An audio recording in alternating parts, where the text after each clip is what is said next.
So question 5 is another sequence question, and we're told that it's an arithmetic sequence, so we don't need to worry about trying to check it is. We're needing to find the first term and the common difference of this sequence, and we're told that it's 7n minus 4. So we can actually use this formula to substitute in and find each term. So for the first term, we know that n is 1, and therefore 7 times 1 minus 4, which gives me 7 minus 4, and therefore 3. So for u2, 7 times 2 minus 4, so this time I've got 14 minus 4, and therefore 10. For the next one, I have 7 times 3 minus 4, and therefore 21 minus 4, which is going to give me 17, and so on. So now I can see what the sequence actually looks like. It's probably a little bit easier to see that u1 is 3, and that the difference is to add on 7, which we can see also because we've got 7n. So therefore we know it's in that 7 times table, and the difference should always be 7. So we can write that in as the first part. So we had to find the common difference and the first term. So the first term is 3, and the common difference is 7.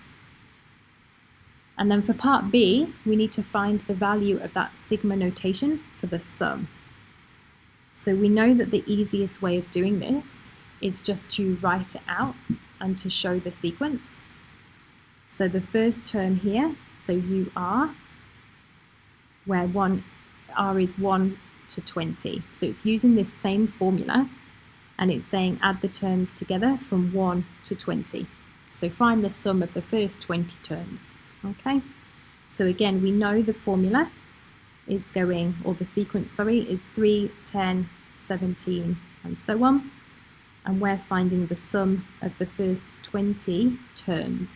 Okay, so we can use this method, n over 2, 2 lots of u1 plus n minus 1 times the difference.